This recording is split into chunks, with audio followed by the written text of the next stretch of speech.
In today's video, we're going to be covering this frame. Now, this is from HSKRC, and it's priced at a pretty reasonable price of $30. However, what we're going to cover today is its overall features, things to take note of before purchasing this, and just to check out the overall execution, and if this thing might actually be for you, or you should just pass it. So, let's get started.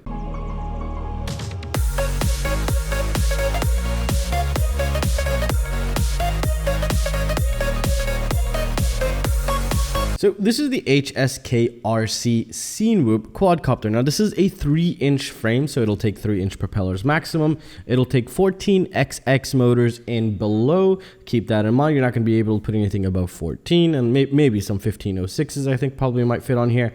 But let's just say 15XX and below. So keep that in mind. It does have a lot of motor mounting solutions, which is also pretty good and something you might want. Now, to be honest, I really don't know where to start with this quadcopter, but first we'll start off with the ducts here, because this is the most important aspect of this type of class of frames, which is the Cinewhoop type. Now, the duct is supposed to do many things. One is protect people from injury, protect the walls or anything from getting damaged, and as well as protect the overall quadcopter.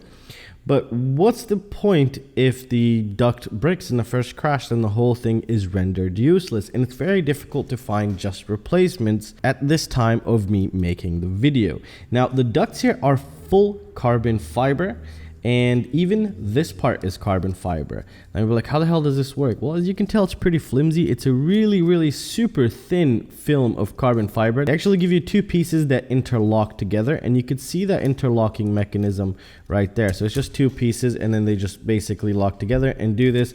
But as you can tell, it is somewhat pretty flimsy, and you know, I personally don't like the overall execution, but this is my opinion. I haven't tested it in the real world, don't know how it's going to perform in the real world, but I'm pretty sure you get a great example here.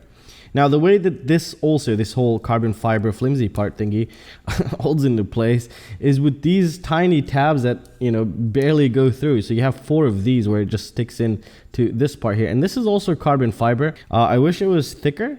Maybe they should have went for a honeycomb kind of arrangement. Maybe that add a bit more structural integrity. And this is about 1 to 2 millimeters thick, actually 1 millimeter thick. So they're trying to keep it light, but at the same time, by doing that, you're actually reducing a lot of structural integrity and creating it very flimsy, in my opinion. And I think HSKRC should go back to the drawing board and figure out another solution. Now, one thing while I was putting this together is I was afraid of is vibrations due to all these little flimsy parts. But the way they solve it is kind of interesting, maybe that's the word. So the way the ducts are held into place here is going to be through the motor screws, and as well as one screw to the frame for each duct here. So we have these two holding the front 2 ducts together, and then we have these 2 holding the back 2. And again, once you install the motors, you'd have those holding the duct into place. So the overall rigidity is pretty strong in terms of the connection of the duct down to the frame. I don't think it's going to be introducing a lot of vibrations, but that's very difficult to tell by just looking at it. But if the only point of connection was just this screw, then this would be very unstable, in my opinion, and could cause some unwanted noise in your gyro, which could cause for a very terrible flying quadcopter. But I think like this, it's good, because carbon fiber is somewhat has some dampening effect compared to something like metal. So, you know, you just have to fly this to test it. I personally don't think I'll be building this. I'm looking for possibly a different one. Now, there are also some really great features with this, which is if we flip it over, we see we have 2 mounting solutions for 20x20 setups with M2 screws. So you can put, for example, a run cam split 3 here board, and then put the flight control in the ESC, and you're going to be good to go. So that's really nice in that perspective.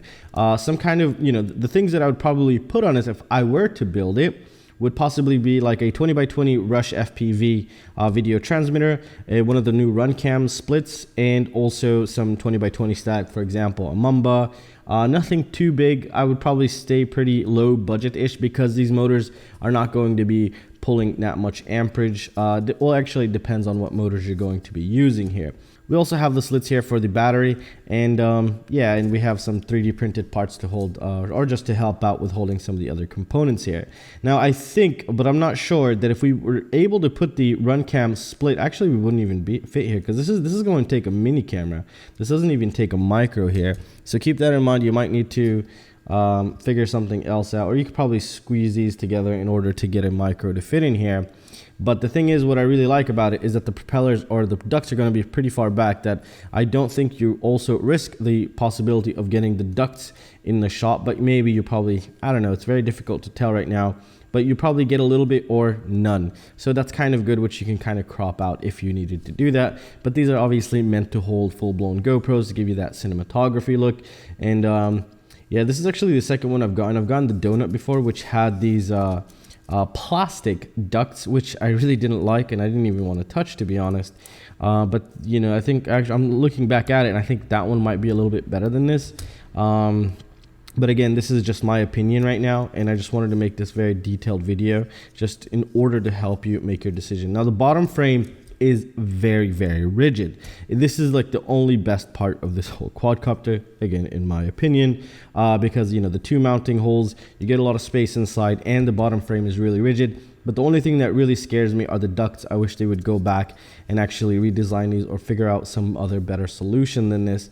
Or this could be a pretty good solution, but I truly highly doubt it. Maybe I'll just toss it to the wall right now and see what happens to it. So overall, this is the HSKRC. I'll have two of these linked down below. Also the plastic donut one, which I never reviewed.